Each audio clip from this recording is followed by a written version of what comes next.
bonjour à tous. Donc dans cette vidéo, on va introduire un thème vraiment très important en Inf 1, les tableaux. Donc c'est vraiment un thème central en Inf 1, quelque chose qu'on va beaucoup utiliser tout le semestre. C'est vraiment une notion essentielle qu'il va falloir travailler énormément. Alors pour introduire les tableaux, je vous propose un petit exemple. Donc là, j'ai écrit une petite fonction assez simple. Donc j'ai un entier n qui est égal à 5. J'ai ouvert un scanner pour récupérer des entrées des entrées rentrées par l'utilisateur au clavier. D'accord. Et donc là, c'est un petit programme simple qui fait une boucle pour y allant de 0 à n. Et à chaque fois, elle demande d'entrer un nombre. Elle récupère le nombre et elle l'affiche. Donc par exemple, si je le lance, par exemple 5, etc., 2, etc., 10, 100, ok, et voilà. D'accord. Donc ça, c'est un programme très simple.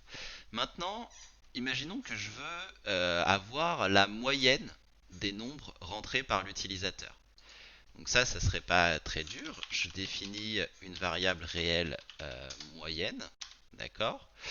Donc bien sûr, c'est une variable réelle, hein, la moyenne, parce que ça peut être un nombre à virgule, une moyenne. Je fais la moyenne.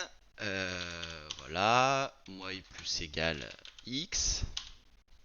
Donc là, à chaque fois que l'utilisateur rentre un nombre x, je l'ajoute à la moyenne. Puis après, j'affiche la moyenne. Donc système.out.println la moyenne et plus moyenne divisé par n. Oups, voilà.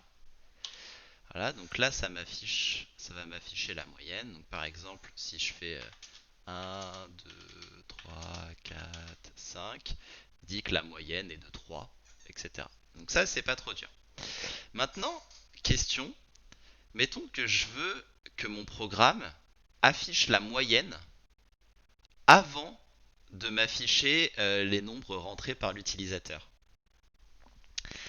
Bah là, on voit que c'est compliqué parce qu'en fait, ça veut dire que j'ai besoin de stocker les nombres rentrés par l'utilisateur pour d'abord calculer la moyenne, puis afficher la moyenne, et puis seulement rafficher ces nombres-là. Donc a priori, j'ai besoin d'une variable par nombre que l'utilisateur va rentrer. Donc ici, à 5, on va dire que c'est facile. Mais si par exemple je mets 500, bah tout de suite vous n'allez pas envie d'écrire 500 lignes de code pour, stocker, enfin pour avoir 500 variables, ni après les afficher. Et c'est là en fait qu'interviennent les tableaux. Donc, hop. Donc qu'est-ce qu'un tableau? Donc en fait un tableau c'est une structure de données qui va permettre d'utiliser un grand nombre de variables du même type de façon assez facile. Et ça permet donc un traitement vraiment massif des données et c'est ce qu'on utilise tout le temps en informatique, quoi. Enfin, les tableaux c'est vraiment la base. D'accord. Donc, ce qui est important, c'est que les tableaux, ça stocke des données du même type. J'insiste vraiment là-dessus, c'est-à-dire que toutes les données dans le tableau vont avoir le même type. Ça permet de modéliser des choses vraiment, vraiment importantes, par exemple des vecteurs, des matrices, des polynômes, des images, etc. Donc, par exemple, les images, c'est des tableaux de pixels, et chaque pixel, c'est aussi trois entiers. Enfin, donc voilà, c'est vraiment très important. Et donc ça permet aussi de faire des choses que vous verrez un petit peu plus tard sur des structures de données assez intéressantes comme les piles, les fils, les arbres, les graphes. Donc un petit exemple assez facile. Donc ici, si j'écris la ligne de code, l'instruction int x égale 1, donc dans la mémoire de l'ordinateur, je vais avoir une variable x et associée à la valeur 1. Alors là, maintenant, c'est ici qu'on déclare un tableau. Donc, ce qu'on voit, c'est qu'il y a, j'ai écrit int et des crochets. Ça, c'est pour signifier que c'est un tableau. T, ça va être le nom de mon tableau. Alors, souvent, on va l'appeler T ou tab ou des choses un peu comme ça. Égal, et là, on introduit quelque chose d'un peu nouveau. Donc, new int, et donc là, entre crochets, en fait, c'est la taille du tableau. Et après, là, je le manipule. Donc là, j'ai t de i qui est égal à i fois i. Et ce qui se passe, c'est qu'en mémoire, qu'est-ce que c'est? Qu'est-ce que j'ai? Je vais avoir la taille du tableau et ensuite, pour chaque case, la valeur correspondante. Donc à t de 0, je vais avoir mis 0 parce que 0 fois 0 ça fait 0. À t de 1, je vais avoir 1 parce que 1 fois 1 ça fait 1, etc. Et là après, j'affiche mon tableau. Donc plus généralement, la déclaration d'un tableau, c'est assez facile, c'est toujours le type de données que vous voulez utiliser, suivi de crochet, et le nom de votre variable, de votre tableau. D'accord? Donc un tableau, c'est une variable. Elle a un type qui est le type tableau d'un autre type. D'accord? Donc il faut vraiment faire cette abstraction. Ça, en fait, c'est un type lui-même, qui est le type tableau de type. Donc par défaut, un tableau c'est initialisé à la valeur nulle et donc on ne peut pas vraiment l'utiliser directement. Et il faut le construire, donc en fait il faut lui allouer de la mémoire. Donc en fait on va écrire t égale new le type, donc ici ça doit être le même qu'ici. Donc par exemple si vous faites int crochet t, ici vous allez faire t égale new int crochet la taille. Si vous faites double crochet t, ici vous allez faire t égale new double la taille. D'accord? Donc en fait, cette commande-là, elle demande à l'ordinateur de réserver un espace mémoire de la taille rentrée ici, qui va contenir des entiers, enfin des données du type type. D'accord? Alors, par défaut, en Java, quand on crée un tableau de cette façon-là, les variables du tableau sont toutes initialisées à leur valeur par défaut. Et donc, en particulier, pour les entiers, ça les met à 0. Alors attention, c'est pas le cas dans tous les langages. Donc il y a d'autres, ça c'est le cas vraiment en Java. Et il y a d'autres langages où c'est pas le cas et donc il faut faire attention. Parfois il faut soi-même initialiser la mémoire, la valeur de chacune des valeurs du tableau. Alors aussi, vraiment, chose très importante, les tableaux sont numérotés à partir de 0. D'accord? Donc le premier indice du tableau, c'est 0. Et le dernier indice, c'est taille moins 1. D'accord? Alors ça c'est parce que il y a un petit peu, enfin il y a un petit peu des raisons historiques à ça. C'est pour faire de l'arithmétique sur les pointeurs, enfin des choses un petit peu sophistiquées. Pas besoin trop de se poser de questions là-dessus. Ce qui est vraiment important à retenir, c'est que si j'ai un tableau qui a n éléments, et ben les éléments, les n éléments sont indicés de 0 à n-1. D'accord? La première case du tableau sera t de 0 et la deuxième case et la dernière case sera t de n-1. D'accord? Ça c'est toujours très très important. C'est souvent une erreur qu'on rencontre en inf 1. Il faut jamais aller à la taille du tableau. Cette case n'existe pas. Alors un tableau, c'est assez pratique à gérer. Donc on peut récupérer sa taille en faisant t.length. D'accord? Donc si on écrit t.length, ça nous donne la taille du tableau. Et ça permet de faire des boucles sur la taille du tableau, sur tous les éléments du tableau. D'accord? Comme ça, on n'a pas besoin de fixer la taille, etc. On peut faire une fonction qui prend en entrée un tableau et qui va travailler sur ce tableau directement en utilisant t.length. D'accord? Alors, Java est quand même assez intelligent par rapport à d'autres langages et il va vous dire automatiquement normalement si jamais vous êtes sorti du tableau. Si vous faites t de moins 1 ou t de t.length, etc. Il va vous dire, il va vous mettre une erreur, vous êtes sorti du tableau. D'accord? Alors, dans des cas un petit peu simples, on peut aussi tout faire déclarer directement et initialiser le tableau de la façon suivante. Donc par exemple pour un tableau d'entier, je peux directement lui mettre int crochet t égale entre accolades 6, moins 4, 7 ou n'importe quelle valeur que vous voulez. Ça marche aussi avec des doubles. D'accord? Et là directement, Java elle va regarder, il va dire ok, il y a trois éléments, donc je vais créer un tableau de taille 3 et je vais faire t de 0 reçoit 6, t de 1 reçoit moins 4 et t de 2 reçoit 7, etc. Quelque chose qui est très très important, c'est qu'un tableau en Java est créé avec une taille fixe, d'accord? Donc ici, quand on crée le tableau, on fixe sa taille et sa taille elle est fixée. Si jamais vous avez besoin d'agrandir votre tableau pour X raisons, il faudra recréer un nouveau tableau avec une nouvelle taille et recopier les éléments de l'ancien tableau dans le nouveau. D'accord? Donc c'est vraiment très important. La taille, alors après vous verrez peut-être des structures, alors pas en inf 1 mais si vous continuez en informatique, vous verrez des structures de données qui permettent d'agrandir leur taille automatiquement, etc. Mais en tout cas, les tableaux de base en Java ne peuvent pas s'agrandir automatiquement. Donc il faut bien prévoir la taille au début à sa création. Alors plusieurs erreurs fréquentes, d'accord. Donc typiquement, si on oublie de mettre new, int et la taille du tableau et qu'on fait quelque chose comme ça, donc juste je déclare ma variable t et je fais t de 0 égale 2, Java va vous mettre une erreur, d'accord. Et il va dire, bah en fait, le tableau T ici n'a pas été initialisé, il n'a pas été construit, il n'y a pas d'espace mémoire, donc T de 0, je ne peux pas l'utiliser, il n'existe pas pour l'instant. T est complètement vide, il n'y a même pas la place de stocker un élément. D'accord. Donc ça c'est une première erreur assez fréquente.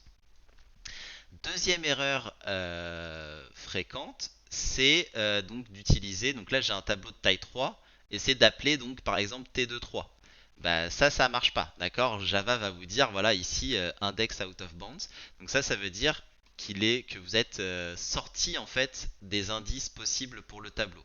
Donc ici mon tableau il a trois éléments et ils sont indicés par 0, 1 et 2. Et vous ne pouvez pas aller plus loin que 0, 1 et 2 ou même moins loin, d'accord. Vous ne pouvez pas faire t de moins 1 non plus. Il vous donnera la même exception. Alors en fait, pour bien comprendre les tableaux, ce qu'il faut se dire, c'est que dans l'ordinateur, la mémoire, donc ce qui va être en RAM ou même le disque dur, d'accord, tout ce que vous pouvez utiliser pour stocker des données, ça peut être vu en fait comme un grand tableau et où nous on ne sait pas exactement comment ça se passe à l'intérieur ni où sont stockées les choses. Mais c'est pas très grave. En gros, à chaque fois que vous déclarez une variable, l'ordinateur, il va vous renvoyer en fait une référence, en fait une adresse mémoire si vous préférez. Il va vous dire voilà, cette variable là en fait quand j'utilise par exemple si je fais int x égale 3, en fait l'ordinateur va chercher quelque part dans la mémoire de la place pour déclarer x pour pouvoir stocker une variable entière. Donc il va chercher un endroit où il y a 32 bits de libre et il va vous donner la référence, il va vous dire voilà, à cet endroit-là, vous pouvez stocker 32 bits. Et donc, en fait, dans le programme, tout ce que l'ordinateur voit, c'est que quand nous on utilise X, lui il utilise juste le fait que c'est un entier et c'est à cet emplacement mémoire là. D'accord. Et donc à chaque fois qu'on déclare une nouvelle variable, on a besoin d'aller chercher une autre case mémoire disponible.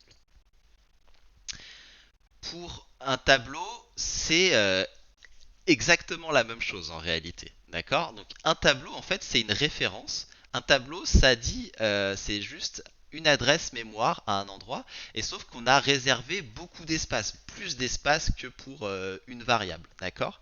Parce qu'on va avoir besoin de l'espace pour stocker la taille du tableau et de l'espace pour stocker tous les éléments du tableau.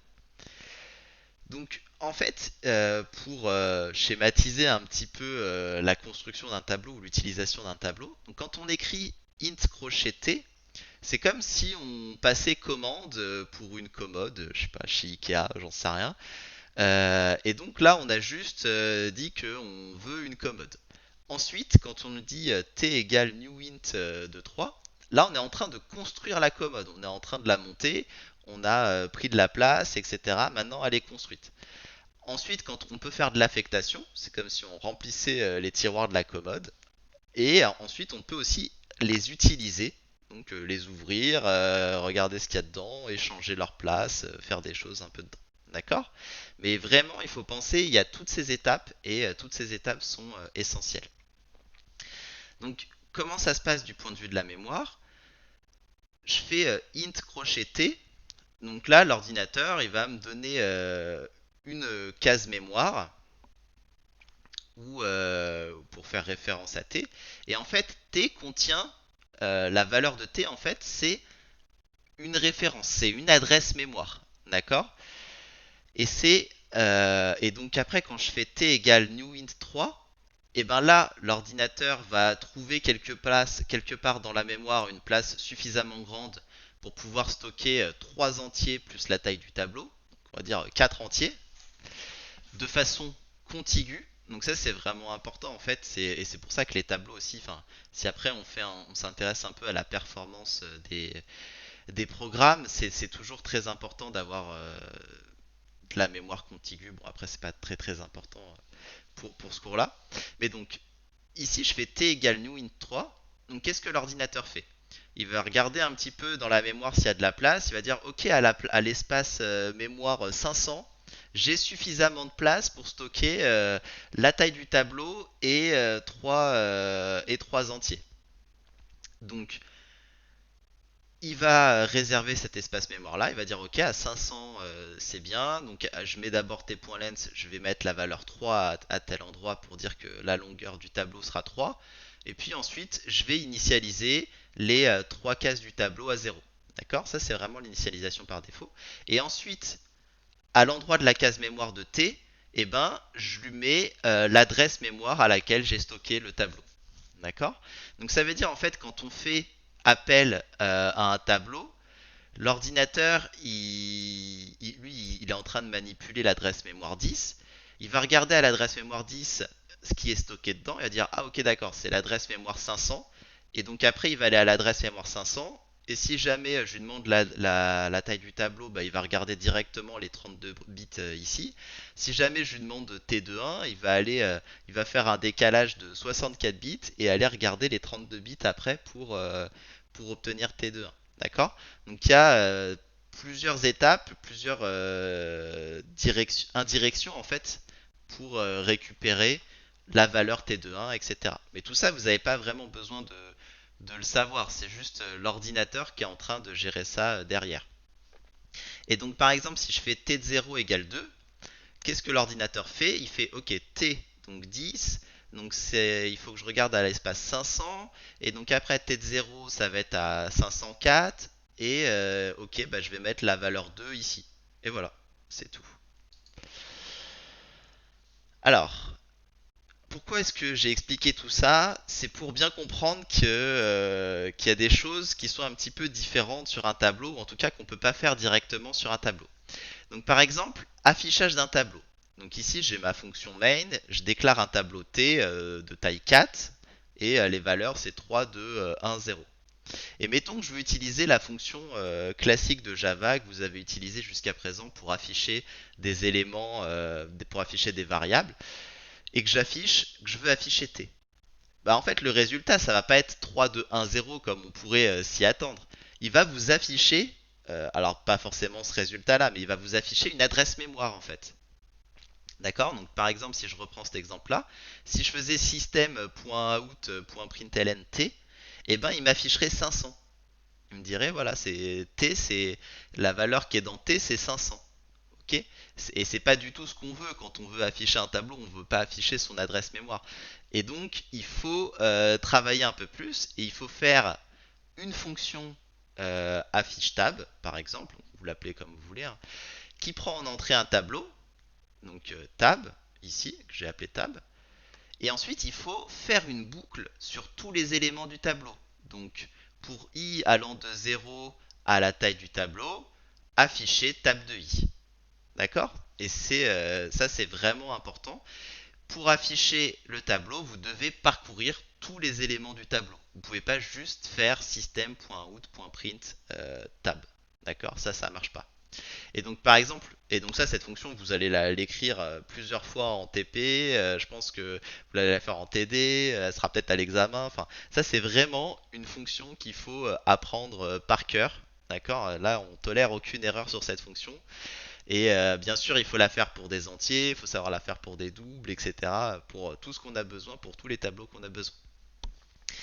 Et comment est-ce que cette fonction s'utilise? Donc par exemple, dans ma fonction main, je déclare un tableau T de taille 4, 0, 1, 2, 3. Et ensuite, j'appelle ma fonction affiche tab T. Et là, eh ben, ça va m'afficher 0, 1, 2, 3. Alors tout ça, ça a des conséquences quand même un peu non trivial et un peu subtil quand on manipule les tableaux et auquel il faut faire vraiment très attention.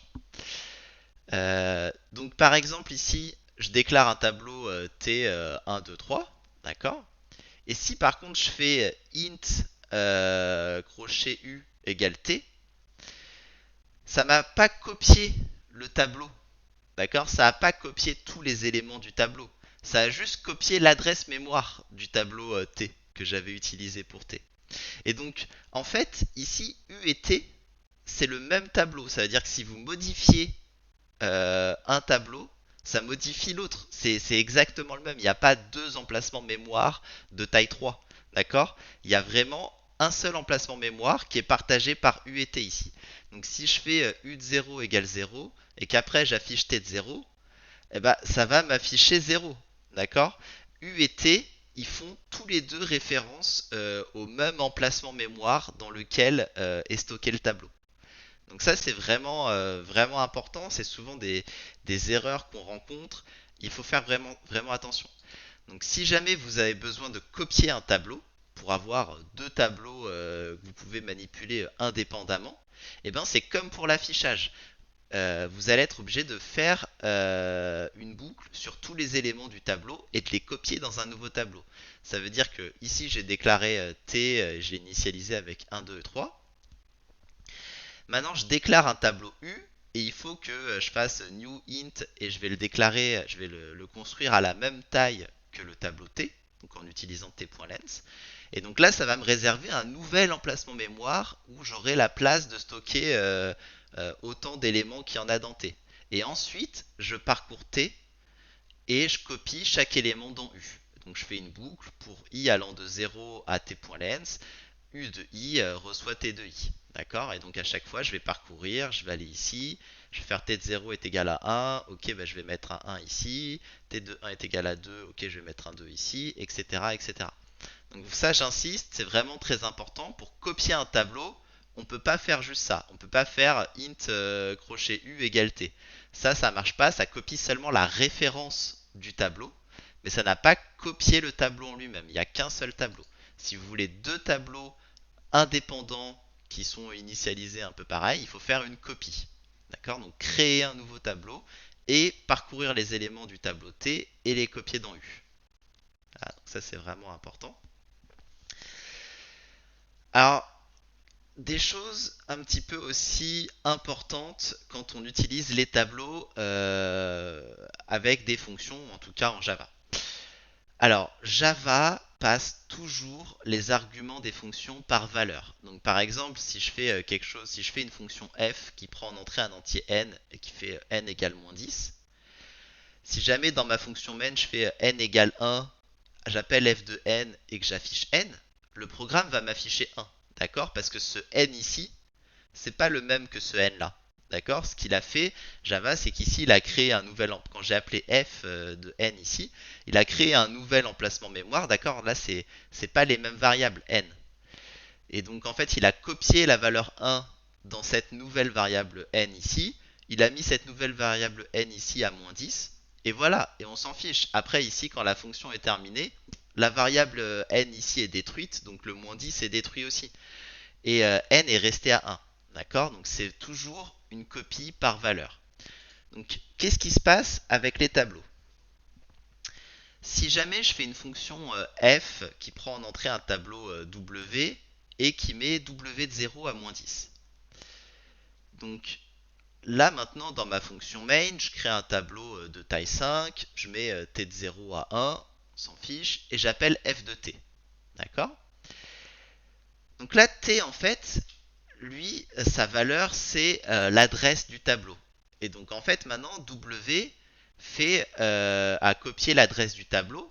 Et donc là, c'est bon en fait. W de 0 a bien modifié la valeur du tableau, d'accord? Parce que ils font référence au même tableau. C'est un peu comme l'exemple de tout à l'heure avec U égale T. Ici, j'ai fait W égale T. Et donc en fait, ça marche parce que W et T font référence au même tableau. Donc je peux modifier les valeurs du tableau, ça les modifiera bien sur T. Mais par contre, là où il y a une petite subtilité, c'est que c'est une copie de la référence. Et donc, mettons que je veux faire une fonction qui échange deux tableaux, d'accord, qui échange de tableaux. Donc, ça veut dire si j'ai T1 et T2 qui font référence à deux tableaux différents, je veux qu'à la fin de ma fonction, T1 et T2 fassent référence à l'inverse. Alors je pourrais faire une fonction un peu facile. Là je prends en entrée un tableau T1, un tableau T2. Je crée un nouveau tableau T3 et je fais un échange classique. Donc T3 égale T1, T1 égale T2, T2 égale T3. Et donc à la fin j'ai bien échangé T1 et T2. Donc dans cette fonction-là, je peux... enfin, les tableaux ont bien été échangés. Par contre, dans ma fonction main, donc là ici j'ai déclaré tab 1 et tab 2. Si après j'appelle swap tab de tab 1 et tab 2, mais en fait ça ne m'aura pas échangé les tableaux. D'accord? Parce que ça n'a pas échangé les emplacements mémoire. Ici on a juste échangé les adresses mémoire. Donc en fait, mettons que le tableau 1 il est à l'adresse mémoire 500 et le tableau 2 à l'adresse mémoire 600. Et bien ici j'ai recopié 500 et ici j'ai recopié 600. Mais voilà, j'ai recopié des valeurs et j'ai pas modifié les valeurs de tab 1 ni les valeurs de tab 2. Et donc ici à la fin, j'ai bien T1 qui vaut 600 et T2 qui vaut 500. D'accord? Mais c'est un peu comme des entiers en fait, si vous voulez. C'est la même chose que pour des entiers ici. C'est-à-dire que, ok, j'ai échangé des valeurs d'entiers dans ma fonction, mais comme c'est des copies, bah ça va pas vraiment échanger les valeurs d'entiers. Voilà, donc c'est tout pour les tableaux, pour ce cours-là. Alors peut-être juste pour finir, pour reprendre ce petit exemple. Donc si jamais je veux afficher la moyenne avant d'afficher les nombres que l'utilisateur a rentrés, ce que je vais faire en fait ici, c'est faire un tableau. Donc par exemple, un tableau d'entier, int t égale new int de n, d'accord? Donc là, je crée mon tableau d'entier à la bonne taille. Ensuite, ici, hop, je fais que t de i reçoit l'entier entré par l'utilisateur. Voilà, donc ça, je l'utilise plus. J'ajoute j'ajoute t de i à la moyenne. J'affiche la moyenne. Puis après seulement, je peux faire une boucle i égale 0, i inférieur à n, plus i, euh, voilà, hop, système.out.print, on va juste afficher ça, donc t de i, poup, plus un espace, comme ça c'est joli, voilà, et on saute une ligne à la fin, et voilà. Et donc là, j'ai bien laissé 5, oui c'est bon. 1, 2, 3, 4, 5. Il m'affiche bien d'abord la moyenne et ensuite il m'affiche les valeurs que l'utilisateur a rentrées. D'accord? Et là, ça simplifie avec le tableau. Je peux faire ça parce que je peux d'abord stocker tous les entiers entrés par l'utilisateur, puis afficher la moyenne, puis seulement rafficher ces entiers. D'accord? Si jamais il avait fallu créer une nouvelle variable pour chaque pour chaque entier entré par l'utilisateur à la main, ça aurait été vraiment très pénible. À 5, c'était encore faisable, mais par exemple à 20, ça commençait à être vraiment très pénible, puis ça fait du code vraiment complètement redondant. D'accord? Et donc les tableaux ici, ça nous permet de faire très simplement créer n variables de type entière, d'accord? Et de pouvoir toutes les utiliser de façon très très simple. Et je pense que c'est que ça qu'il faut retenir hein, sur les tableaux, c'est que ça permet de créer plein de variables du même type avec une notation facile. Donc c'est facile de les utiliser. Et voilà. Et ça simplifie les codes et ça permet de faire des codes plus propres. Voilà. Voilà, c'est tout pour cette vidéo.